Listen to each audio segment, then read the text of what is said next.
Pues en nombre de la Maestría en Seguridad de la Información de la Universidad de los Andes, quiero darles la bienvenida a nuestro webinar de hoy, implementando criptografía resistente a la computación cuántica en la industria.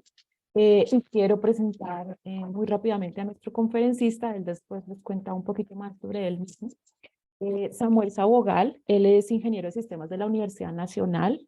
Tiene una maestría en seguridad de la información de Carnegie Mellon en los Estados Unidos.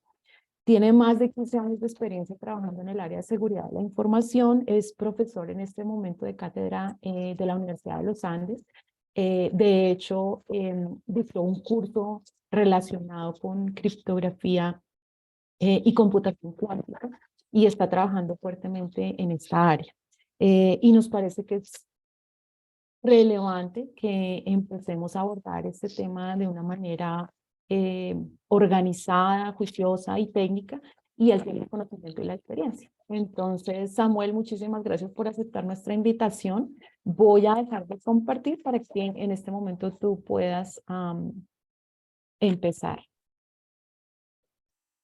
Listo, perfecto. Muchísimas gracias, Sandra. Espero todos hayan tenido un excelente jueves. Me pueden escuchar bien, me imagino. Si no, me lo comunican de inmediato. Y para hacer el mejor uso del tiempo de ustedes, vamos a iniciar de una vez.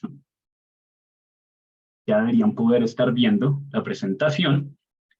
¿Y hoy de qué vamos a hablar? Vamos a hablar de 4 puntos que son esenciales en el mundo de la computación, que por supuesto es una de las áreas más importantes de la actualidad. El primero es el contexto del problema. ¿Y por qué es un problema? De hecho, es un problema específicamente para la ciberseguridad.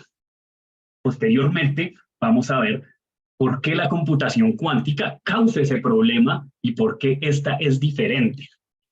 Posteriormente, vamos a ver cuánto tenemos para que toda la criptografía actual sea destruida, para que tengamos unos desastres masivos, básicamente, si no hacemos unas actualizaciones fundamentales. Y finalmente vamos a ver qué podemos hacer en DevSecOps hoy mismo, debido a que se recomienda empezar a tomar precauciones de una vez. Entonces, empecemos por el contexto del problema. Resulta que para asegurar las comunicaciones, normalmente, o pues hoy en día, utilizamos criptografía simétrica, específicamente con un algoritmo que se llama RSA, otro el gamma y otro que es mucho más reciente, de curvas elípticas. Y sucede que estos algoritmos van a poder ser fracturados por la computación cuántica. Incluso otros algoritmos, como por ejemplo el intercambio de llaves de Diffie-Hellman, también va a quebrarse. Pero, ¿qué es la criptografía de llave pública para las personas que acá están más en el área de negocio que tal vez en un área técnica? Es un esquema en el que yo puedo proteger la información que voy a transmitir y esa información la protejo con 2 llaves. Si yo tengo la información acá a la izquierda, como vemos acá, y la quiero enviar por internet, por ejemplo, al otro lado del mundo, a China o a Japón, yo puedo cifrar esa información con una llave pública que me pertenece. Esa llave, como es pública, yo se lo puedo entregar a todo el mundo. Entonces, protejo la información con la llave pública de la persona a la que le voy a escribir. Supongamos que le quiero escribir al presidente de China. Entonces, la llave pública del presidente de China, como su nombre lo indica, es pública. Entonces, tomo la llave pública del presidente de China, tomo esta información y la voy a cifrar. Después de estar cifrada, esto va a quedar como algo así. Nadie lo va a entender. Si un hacker la intercepta, no va a poder hacer nada con esa información, no la va a poder leer de ninguna manera. Cuando el presidente de China la recibe, él, con su llave privada, su nombre lo indica, es privada y solo la tiene el presidente de China, o sea, el presidente de China es el único que va a poder descifrar esa información, va a tomar el mensaje, va a operarlo con la llave privada y va a obtener la información original que yo le envié. Así funciona en la actualidad. ¿Qué ocurre? Que este esquema se va a quebrar. Y este esquema es utilizado en toda la navegación web para hacer transacciones electrónicas, para transferir archivos sensibles y para proteger toda la información que transmitimos que pues no debería poder ser vista por un atacante. Esto se va a quebrar. Ahora, ¿Qué no se va a quebrar? Que sí tenemos hoy, la criptografía que llamamos simétrica. Esta no se va a quebrar. ¿Cómo es la criptografía simétrica? Pues acá uno podría inferir que como la asimétrica era con dos llaves, uno cifraba con una y descifraba con otra diferente. Entonces, pues la criptografía simétrica es simplemente que cifro con la misma llave y descifro con la misma llave. ¿Cuál es el problema de esto? Que si yo me quiero comunicar con el presidente de Malasia, entonces, pues, le tendría que enviar la llave secreta de algún modo. Entonces, esto es un gran problema. No se la puede enviar por internet porque si alguien le intercepta, pues de ahí para adelante va a poder descifrar la comunicación y no estaría jugando a nada. La idea es que sea una comunicación segura. ¿Qué es lo único que podría hacer? Verme en persona o algo por el estilo con el presidente de Malasia, entregarle la llave después de volverme a Colombia y ahí sea, si pasar a cifrar la comunicación. Entonces vemos que por eso es tan conveniente el esquema de llave pública, porque hace el intercambio de llaves muy sencillo. Sin embargo, pues esta criptografía simétrica, hoy la tenemos y no se va a romper, pero es muy inconveniente. Entonces tenemos que buscar pues diferentes alternativas. Pero entonces, ¿por qué la computación cuántica pone en jaque toda la criptografía actual? Resulta que los computadores cuánticos operan de una forma muy diferente. Tienen dos fenómenos que pues son propiedades que los permiten ser tan poderosos, tan poderosos. Una de ellas es la superposición, y es que en computación tradicional, supongamos que yo tengo un bit, si han visto que en todas las películas aparecen unos y ceros, un bit es simplemente como un espacio donde yo puedo guardar un 1 y 0, o un 0. O por ejemplo, yo lo puedo representar con cualquier fenómeno de la naturaleza, incluso con un bombillo acá de esta oficina, yo podría decir que eso es un bit, y si está prendido, diría que el bombillo está representando un 1, y si está apagado, diría que está representando un 0. Entonces, en ese bit me cabe el valor 1 o me cabe el valor 0. Eso es un bit de computación tradicional. Ahora, ¿qué ocurre? En un qubit, eso proviene de quantum bit, yo no solo puedo representar 1 o 0, sino existe algo que se llama la superposición. Entonces yo puedo decir que en un qubit existe la probabilidad de que ese qubit sea 85% cero, o sea, una probabilidad de que sea 85% cero, o una probabilidad de que sea 15% 1. Y estas probabilidades pueden oscilar de 0 a 100. Entonces yo tengo un valor continuo de 0 a 1 en el que puedo representar muchísimos valores básicamente infinitesimalmente, y los puedo usar para representar una probabilidad. Esto lo puede hacer la superposición. Y de hecho, en computación cuántica, nosotros cuando representamos un qubit, no lo hacemos con una sola casilla, sino de hecho tenemos algo así como lo que vemos acá, y esto puede tener diferentes valores. Entonces, en este caso, pues vemos que esto sería un 0 en computación cuántica, esto sería un 1. Pero ¿qué pasa? Como tengo estos valores continuos, yo generalmente lo que voy a tener es un valor acá y otro valor acá. Entonces, básicamente, voy a poder representar un gran rango de valores, pero ahora, lo más importante es que ¿qué pasa cuando tengo dos qubits? Cuando tengo dos bits, digamos, tengo estas dos casillas, yo podría, en computación tradicional, yo podría acá tener un 1 y acá un 0.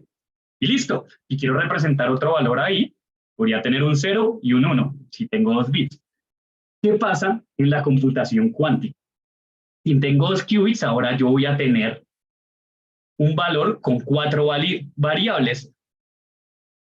Acá notemos, pues para los que sean un poco de matemáticas, que la suma de estos cuadrados debe ser igual a 1, que eso es lo que me va a determinar la probabilidad. Pero el caso es que miren que ahora tengo 4 variables con 2 qubits.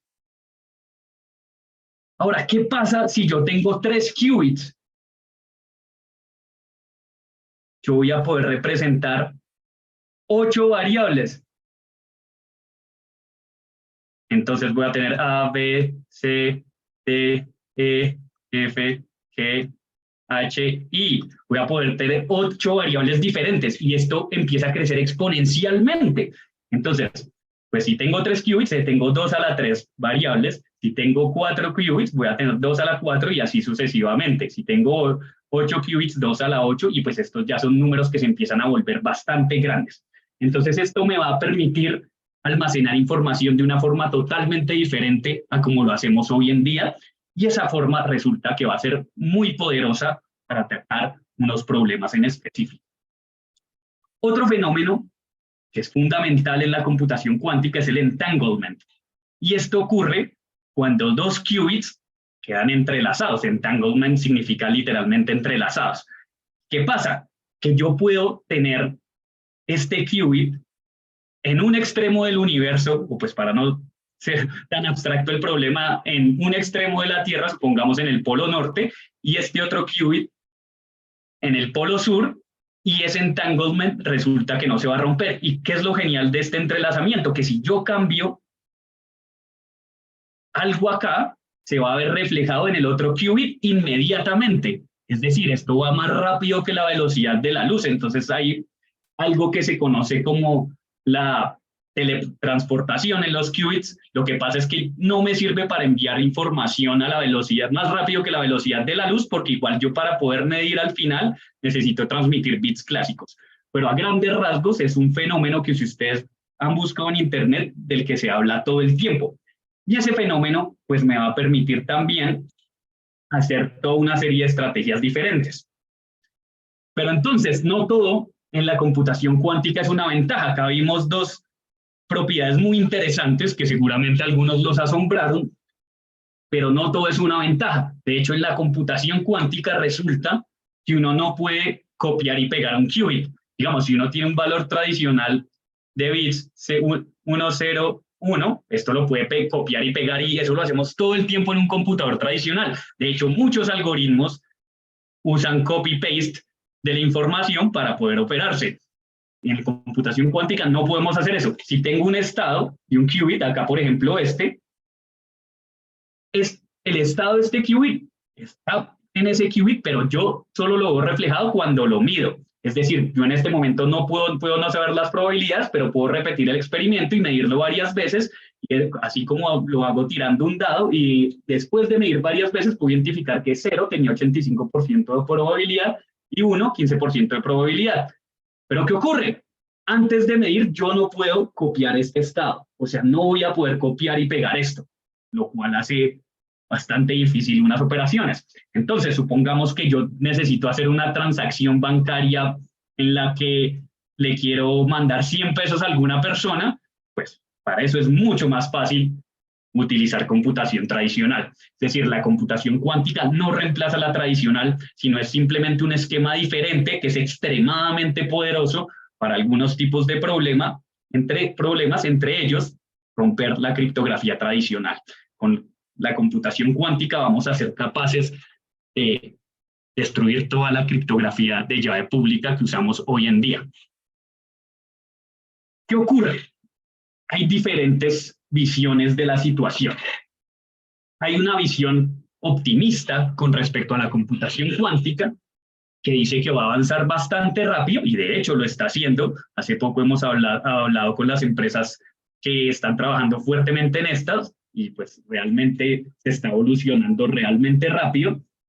Y los que dicen que la computación cuántica va a poder quebrar la criptografía tradicional muy prontamente, lo dicen porque existe un artículo científico que fue publicado por unos investigadores de China en diciembre de 2022 que asegura que hay una implementación del algoritmo de Shor, que es un algoritmo que específicamente se utiliza para factorizar primos, es la base de la seguridad de RSA, pero a grandes rasgos el algoritmo de Shor nos permite romper RSA, que es el algoritmo de clave pública más utilizado en la actualidad.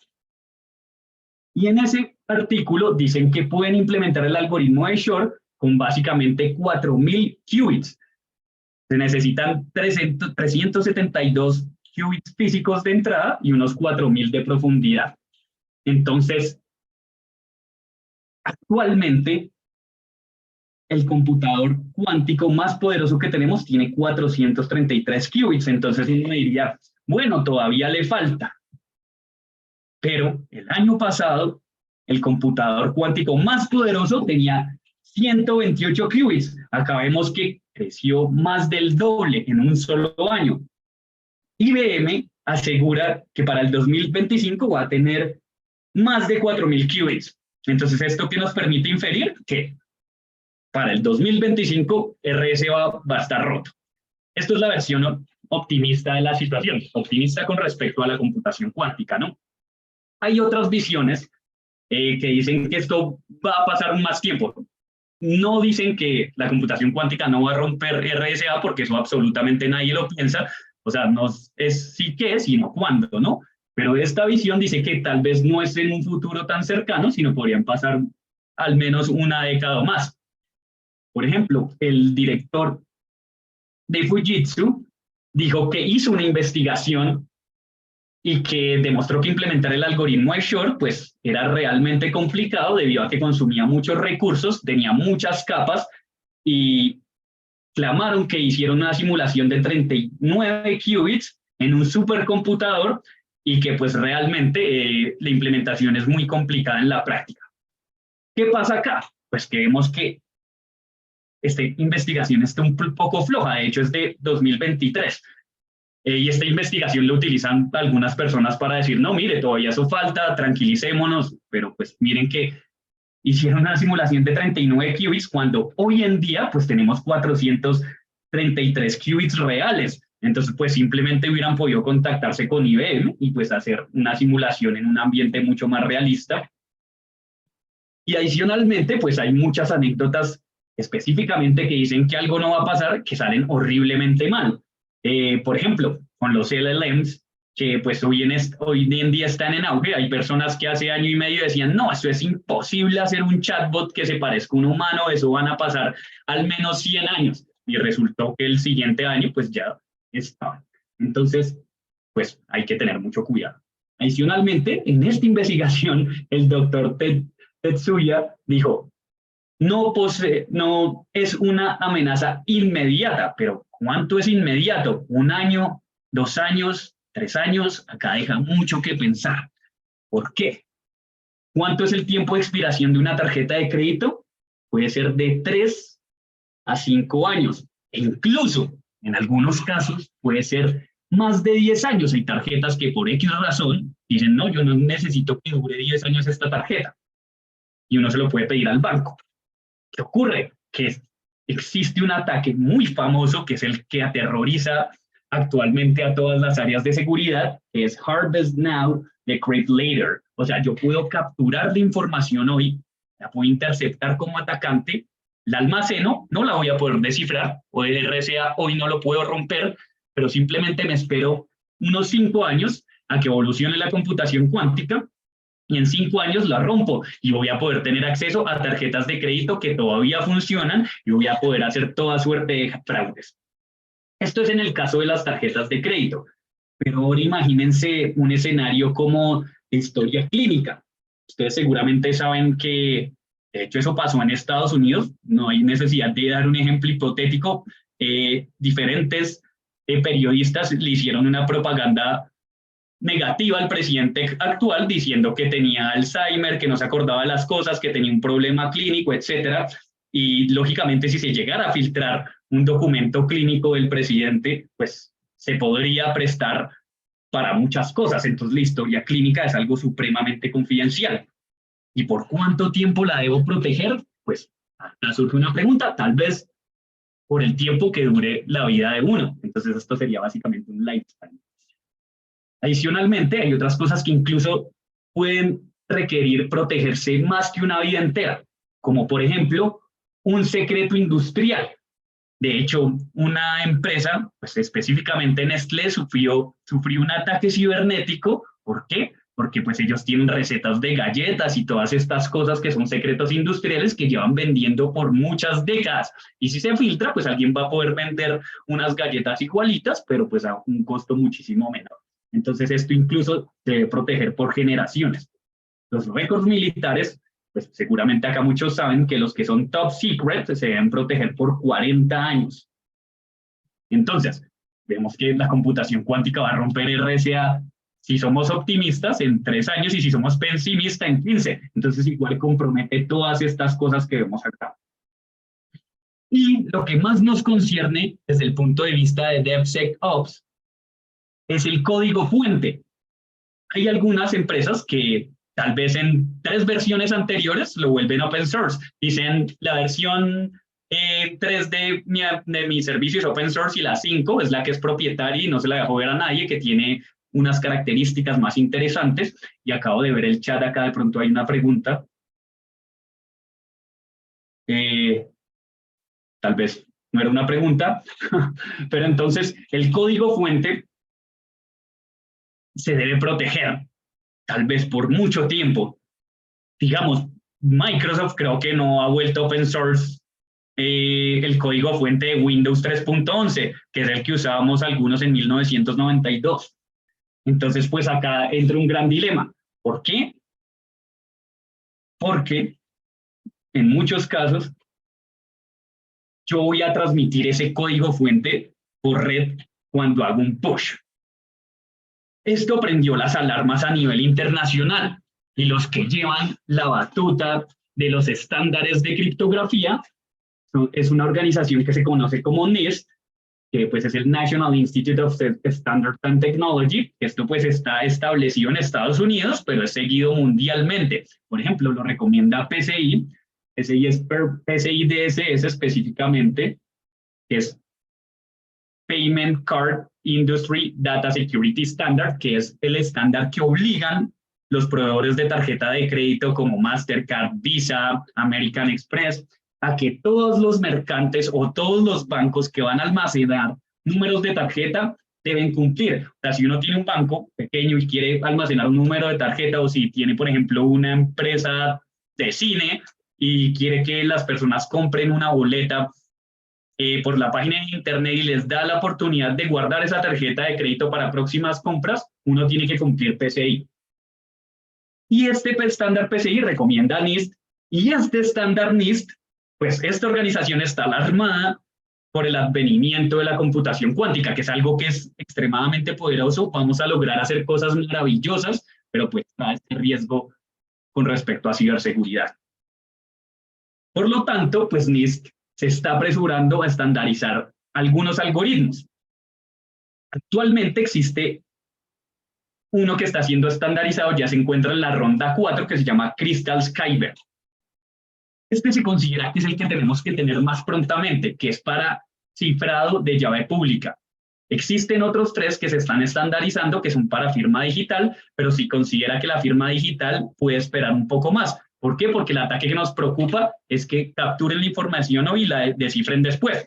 Y por ejemplo, uno hoy se compra una casa, supongamos, si yo envío el contrato firmado digitalmente, la gente se va a ir ahí, eso queda en las bases de datos que lo compró, que lo firmé, que todo salió bien, y después de 4 años dicen, no, esa firma era falsa, pues es algo cierto más fácil de controlar porque hay muchos registros que indican que pues esa transacción fue legítima, así pues se logre romper esa firma digital. En cambio, el cifrado pues es diferente. Si yo tengo una historia clínica y sé que el presidente tiene X enfermedad y la descifro en 4 años y sigue siendo el presidente, pues esto va a ser un gran escándalo.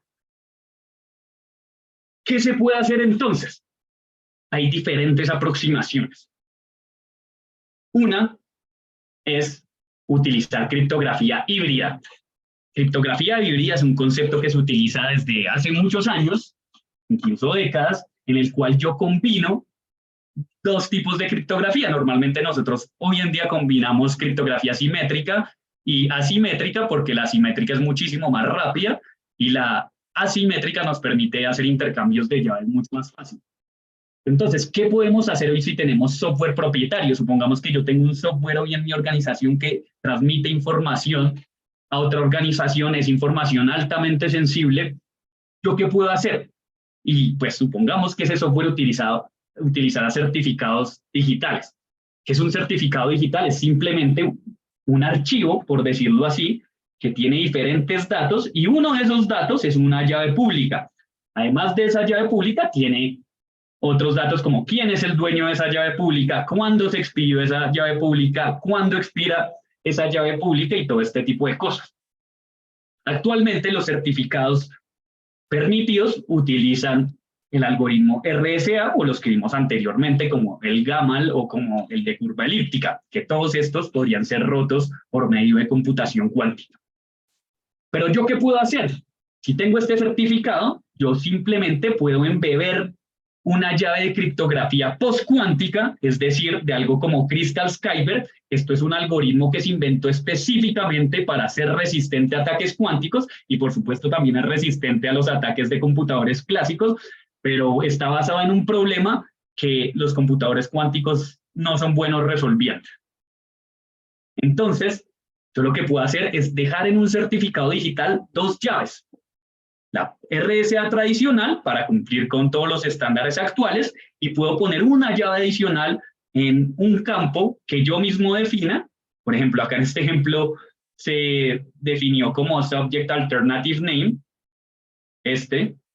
y vemos que acá se puede embeber una llave postcuántica. Una llave postcuántica resulta que puede operar en un computador tradicional. Uno pensaría, no, para hacer criptografía postcuántica, es decir, a criptografía que es resistente a ataques cuánticos, uno pensaría que uno necesita un computador cuántico, pero resulta que esto no es así. Uno puede, y la idea es que yo pueda correr algoritmos resistentes a computación cuántica en un computador tradicional, como por ejemplo lo es mi portátil o mi celular. Esto puede correr acá sin problema, sin embargo son resistentes a ataques cuánticos. Entonces yo puedo tener este esquema y cuando transmita el archivo altamente sensible, lo voy a cifrar tanto con RSA, pero también le voy a añadir otra capa de cifrado, en la cual voy a utilizar esa llave de criptografía postcuántica. Eso es un esquema que yo puedo implementar si soy dueño del software que estoy operando. Ahora, ¿qué pasa si es un software de un tercero? Como por ejemplo un navegador. Yo no puedo llegar y modificar el código fuente de Google Chrome para poner un algoritmo de criptografía postcuántica. Por supuesto, Google y todas las empresas proveedoras de browsers están muy preocupadas por esto y de hecho, pues ya su infraestructura interna utiliza criptografía postcuántica, pero como todavía falta un poco para que se termine de estandarizar estos algoritmos, pues no lo pueden poner en un navegador, porque todavía no está estandarizado. Saben que hay un riesgo terrible, pero no lo pueden poner aún. Entonces, ¿qué se puede hacer en un browser? Resulta que, o pues en un navegador, dicho en español, resulta que actualmente muchas organizaciones tienen dos capas de seguridad.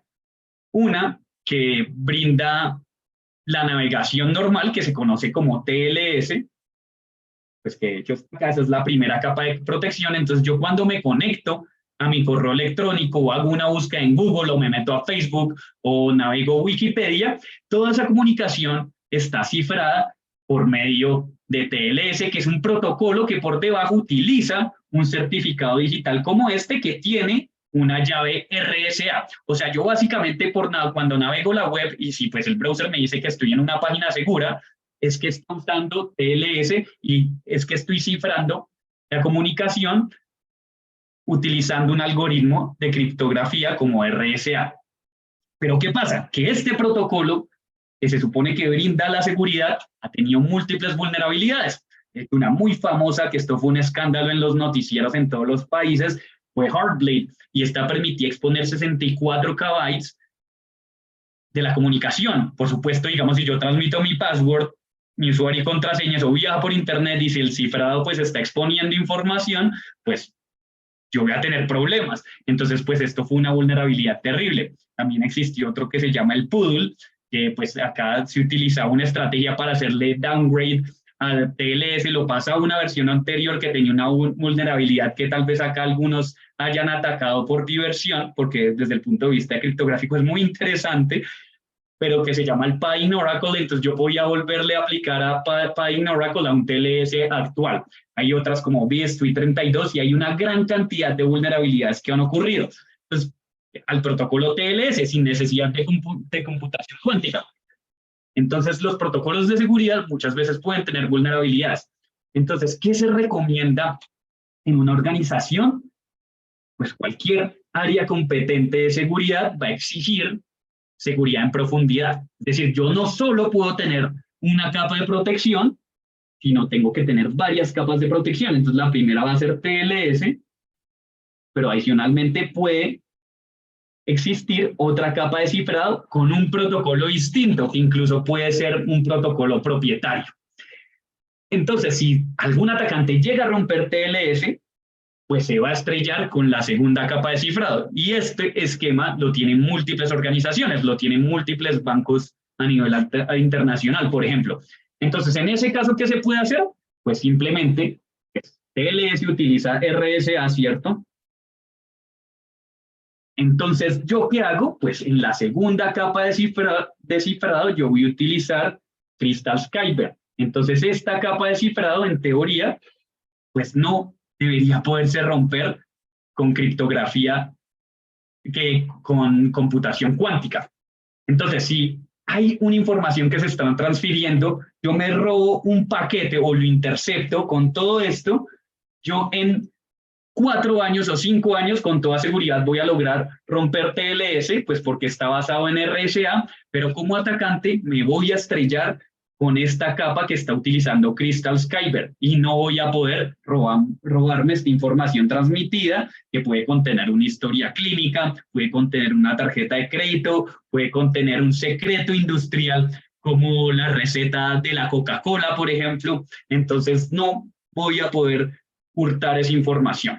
Eso se puede hacer en el contexto de que yo tengo una aplicación web que provee servicios, por ejemplo, yo soy Mark Zuckerberg y soy el dueño de Facebook y le quiero poner criptografía postcuántica a Facebook, eso es perfectamente viable en este esquema. Pero ahora, ¿qué podemos hacer en DevOps si estamos utilizando aplicaciones de terceros? Por ejemplo, uno normalmente no va a diseñar su propio repositorio. Uno no se levanta el día de mañana y dice, ay, voy a hacer mi versión de GitHub para la empresa. No, uno normalmente adquiere ese servicio. ¿Por qué? Pues porque si uno es una empresa de fabricación de software de sistemas embebidos para automóviles, pues hace ese software, no va a estar haciendo manejadores de versiones. Sería una pérdida de tiempo teniendo en cuenta que hay unos muy buenos en el mercado que incluso puede usar gratis. Pero ¿qué pasa? Que esos manejadores de versiones comercialmente no tienen criptografía postcuántica por defecto. Entonces, ¿qué ocurre acá? Desde el punto de vista de DevOps. Mi código está en riesgo y DevSecOps se supone que me va a permitir generar software seguro y me va a proteger el código en las operaciones del día a día de diferentes ataques. Es decir, nadie debería poder robar mi código fuente porque puede que yo sea una empresa que cuida mucho su código fuente y que no quiero que sea de código abierto. Entonces hay 3 alternativas. La primera, que se usa normalmente en esquemas militares, es que todo tiene que estar dentro de una red interna. Es decir, nadie se puede llevar el código fuente para trabajar a la casa, sino las personas llegan sin ningún portátil ni nada, de hecho las requisan y les ponen de estos rayos X para ver si tienen alguna USB por ahí guardada, revisan que no tengan ningún dispositivo electrónico, llegan a una estación de trabajo y empiezan a desarrollar software ahí.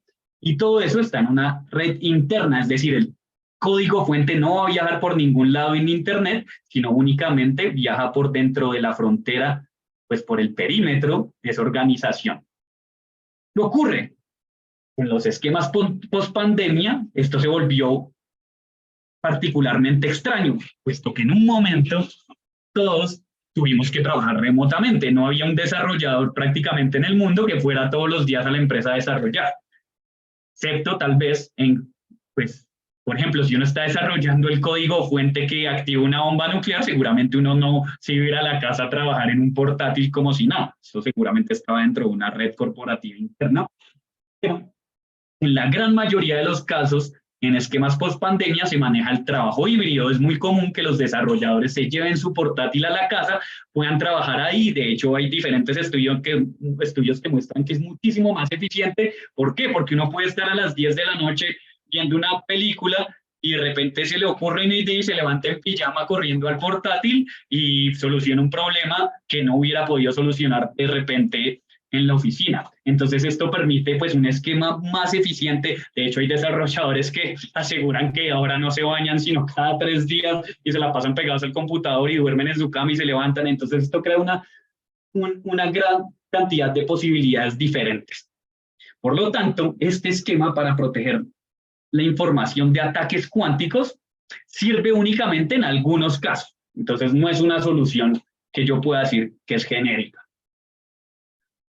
Otro esquema es que si los binarios de mi software están ofuscados es que no cifro el código fuente ni nada de esto, sino simplemente lo vuelvo muy enredado. Entonces el código máquina, por ejemplo, de Excel, que yo lo tengo aquí instalado en mi computador, pues está supremamente ofuscado y si yo le hago ingeniería reversa, voy a tener dificultades obteniendo el código fuente original, puesto que ya hay muchísimos compiladores, o sea, es decir, un decompilador a partir del código máquina obtiene el código fuente original, pero entonces en estos casos, si yo tengo binarios ofuscados, pues una estrategia es simplemente hacer push de código ofuscado.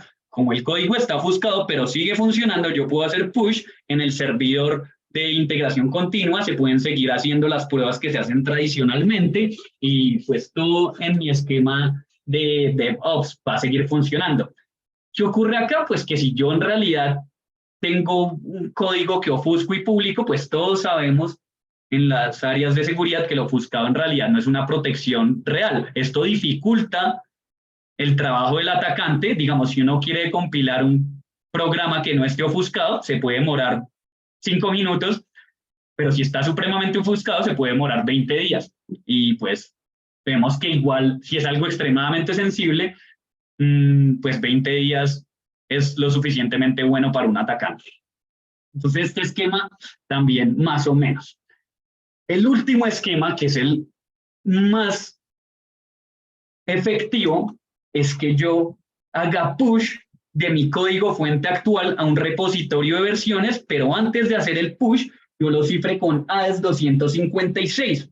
AES 256 resulta que puede ser resistente a los ataques cuánticos, pero pues esto recordemos que es de criptografía simétrica. Entonces, ¿yo qué puedo hacer? Ir físicamente como persona hasta el servidor que tiene mi remanejador de versiones, le conecto un USB, le siembro la llave en esa máquina y después en la máquina de todos los desarrolladores, también de manera manual, sin transmitir nada por red, pues porque sabemos que el Internet lo pueden estar interceptando para quebrarlo con computación cuántica en el futuro. Entonces, siembro esa llave de forma manual en todas las máquinas y empezamos a hacer push del código cifrado con esa llave. Entonces, todo el código que yo transfiero por internet va cifrado con una llave AES 256 de criptografía simétrica. ¿Qué ocurre acá? Pues que esto, pues, evidentemente no es tan conveniente. Un problema es que claramente ir a poner esa llave manualmente, pues, es engorroso. Adicionalmente, yo inmediatamente pierdo todas las características de navegación de código. Si ustedes han usado GitHub o GitLab o cualquier herramienta de versionamiento, uno online puede ver los formularios e incluso puede modificar el código online y puede ver todo ese código fuente, puede hacer un diff y puede ver qué ha cambiado en cada versión. Entonces uno pierde todas esas características. Entonces si uno tiene su propia versión de Git en la infraestructura de uno, pues va a perder que esas funciones de navegación, pero pues va a tener su código seguro.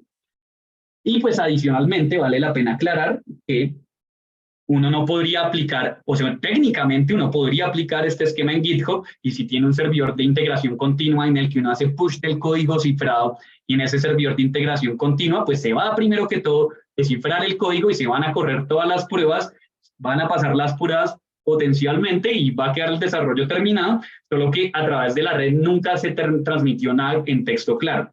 Pero ¿qué pasa? que si bien eso se puede implementar técnicamente en un manejador de versiones, las empresas como Microsoft, que pues es el padre de GitHub, la empresa padre de GitHub, no permiten eso porque viola los términos.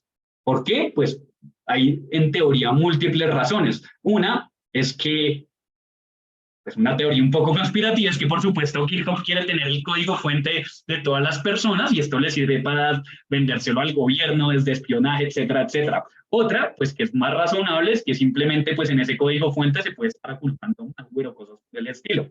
Pero en sí la política no lo permite. Pero entonces, veíamos que hay dos aproximaciones. La optimista, que es que la computación cuántica va a lograr romper RSA en 3 o 4 años, y la pesimista, que lo va a romper hasta dentro de una década o más. Pero ¿qué ocurre?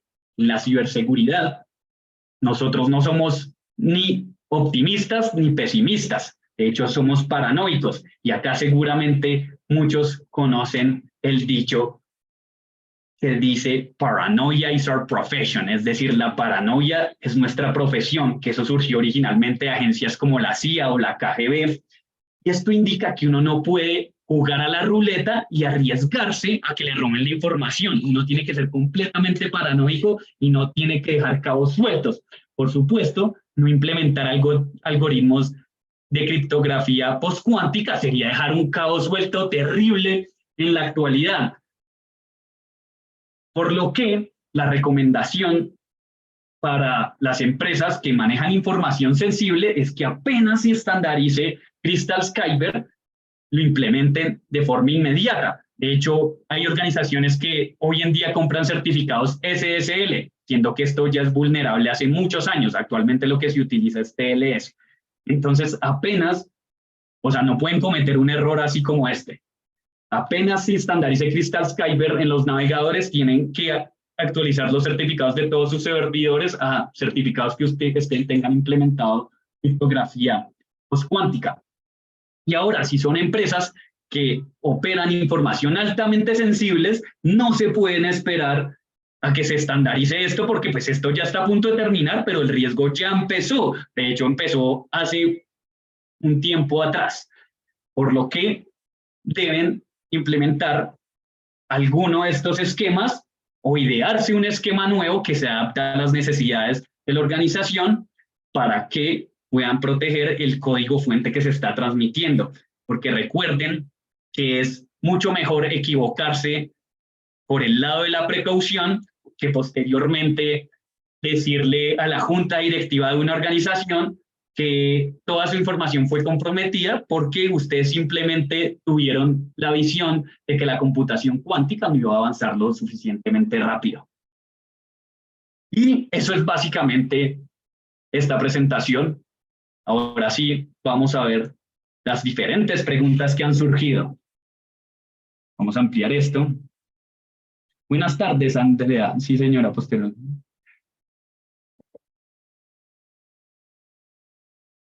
Entonces, un computador, entonces, gracias Juan Alejandro por la pregunta. Entonces, un computador cuántico no es bueno para romper Crystal Kyber. A un computador normal, pues le toma muchísimo tiempo también romperlo. Obviamente no se iban a inventar, pues la idea, pues seguramente se han inventado unos algoritmos que puedan romper la computación tradicional, pero la computación cuántica no, pero la idea de que se esté aprobando un algoritmo es que va a ser resistente a todo. ¿Por qué? Pues porque las amenazas están ahí y mi algoritmo tiene que ser resistente a todo. Entonces, Crystal Kyber no se puede romper ni con computación tradicional ni con computación cuántica.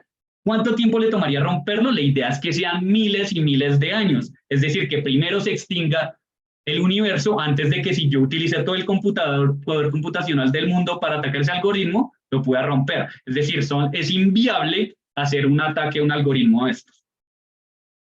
Entonces, me adelanto un poco, Samuel, los problemas matemáticos de la computación postcuántica son NP-hard. Sí, esto pues acá cualquiera que haya pasado por segundo semestre en la Universidad de los Andes o alguna universidad de Colombia, pues ya conoce que estos temas de los problemas de computación postcuántica, pues son problemas, o pues problemas que no podemos resolver actualmente, son NP difícil, o como dicen su nombre en inglés, NP hard.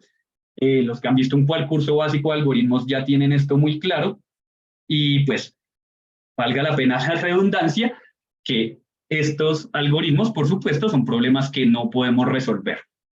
No sé si haya, entonces es necesaria la primera capa de RSA. Sí, ¿por qué es necesaria?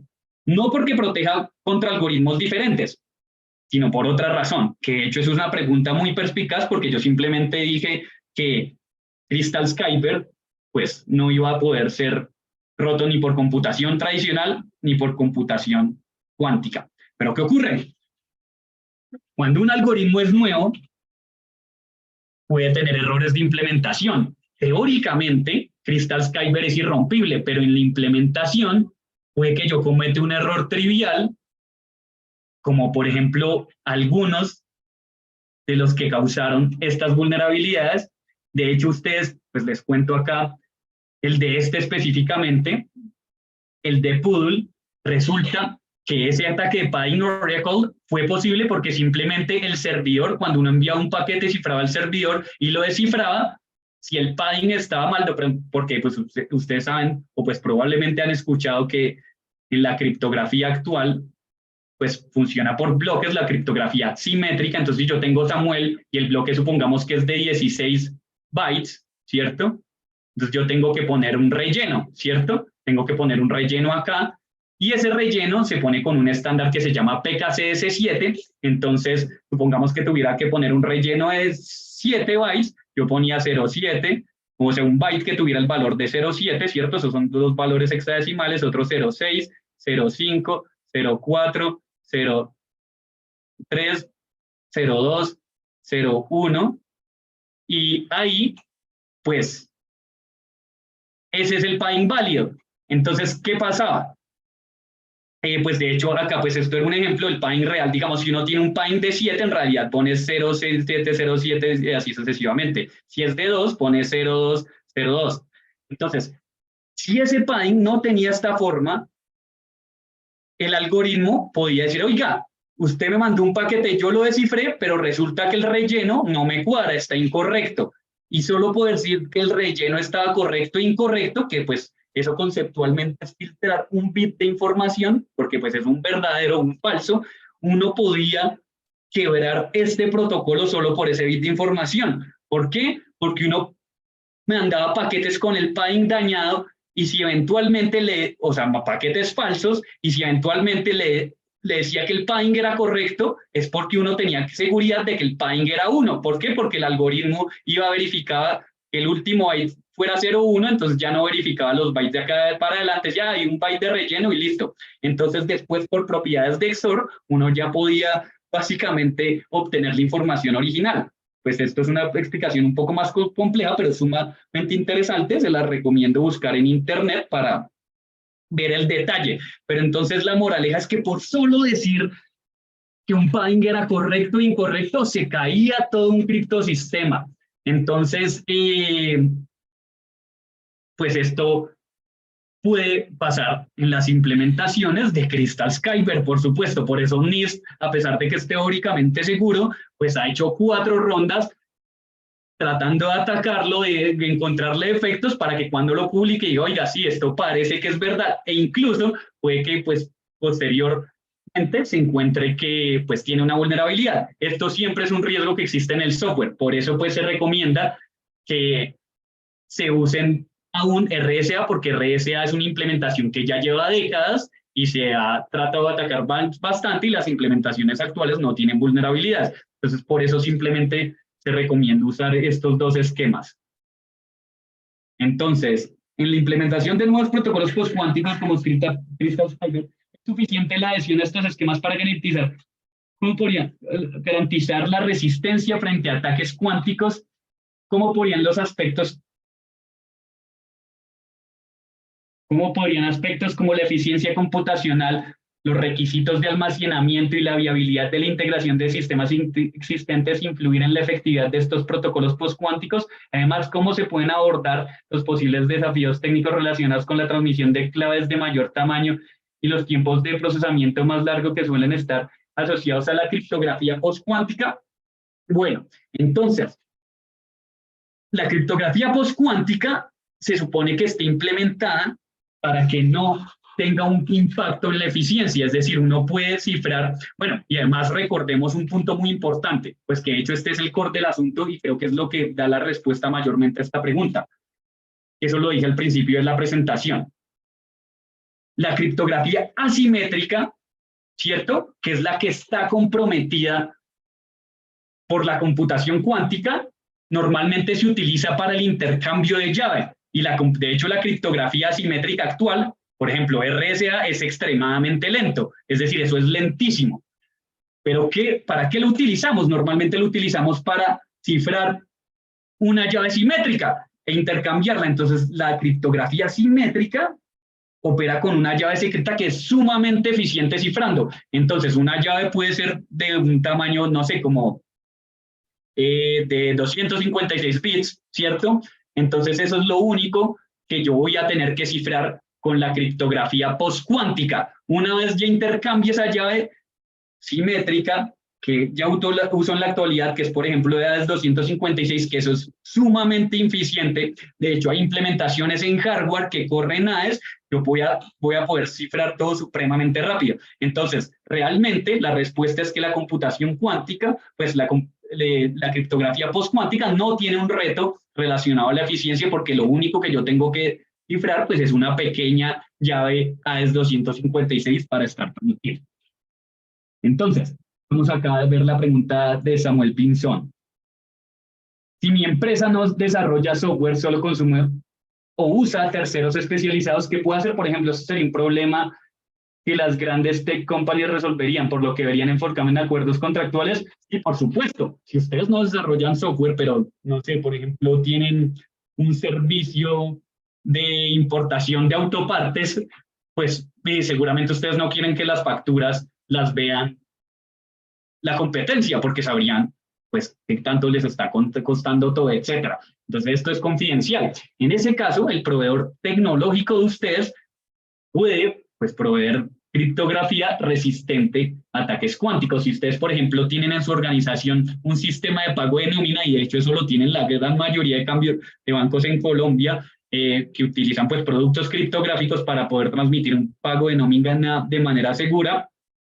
Entonces, en esos casos, pues uno le puede exigir al proveedor del software criptográfico que incorpore criptografía resistente a ataques cuánticos. Entonces, ¿el RSA aún se recomienda? La respuesta, pues esto es la pregunta de Diego Giraldo, realmente no es que se recomiende, realmente es que es el único que tenemos estandarizado. De hecho no es el único, pues hay otros como el Gamal o el Elliptic Curve, pero todos estos son vulnerables, pero son los únicos que están estandarizados, pero se sabe con certeza que van a poder ser fracturados con computación cuántica. Entonces, son los que tenemos estandarizados, no es una recomendación de seguridad, pero es lo único que tenemos actualmente, porque Crystal Kyber está aún en la ronda 4. NIST está haciendo todo su esfuerzo por estandarizarlo pronto, pero aún no lo ha logrado. No se ha terminado las rondas.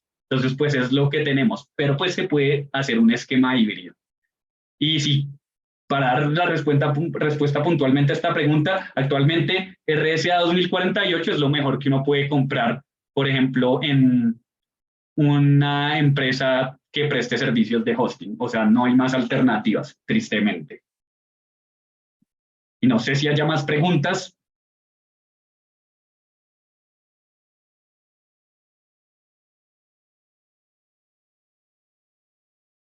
¿Alguna pregunta adicional? ¿No? Ya son las 7:04, entonces muchísimas gracias por su asistencia. Cualquier cosa nos pueden contactar y vamos a estar muy atentos. De hecho, esperamos totalmente pues sacar nuevos cursos de computación cuántica en la Universidad de los Andes relacionados a la maestría de seguridad de la información, que es todo un éxito, tiene un gran mercado en la industria. De hecho, yo hice creo que Sandra no lo mencionó, pero yo hice una especialización de seguridad de la información en los Andes, y esto pues me abrió muchas puertas en el mercado colombiano y en el mercado internacional, hasta que finalmente pues yo me fui a hacer una maestría, porque en ese momento pues lo que era famoso era la especialización en seguridad, no la maestría en seguridad, pero ya pues se logró construir y pues es de un gran éxito y es muy deseada por las diferentes organizaciones del TEC, bancarias y de pues todas las organizaciones que manejan máquinas que pueden ser comprometidas por un atacante. Muchas Bueno, gracias, yo aprovecho para darte las gracias, Samuel, por aceptar esta invitación, por abordar el tema, pues digamos, este tema hay que abordarlo, ¿no? Con diferentes enfoques. Y uno de los enfoques que creo que nos estaba haciendo falta era pues esta parte un poco más técnica y con propuestas un poco más concretas de qué hacer para irnos preparando. Entonces, muchísimas gracias por compartir tu experiencia y tu conocimiento con nosotros. Les agradezco también pues a todos los asistentes. Sobre la grabación, efectivamente la vamos a compartir posteriormente en el sitio web de la Maestría en Seguridad de la Información de la Universidad de los Andes. Muchas gracias a todos. Muchas gracias de nuevo, Samuel. Que tengan una buena gracias, noche. que tengan una excelente Adiós. noche.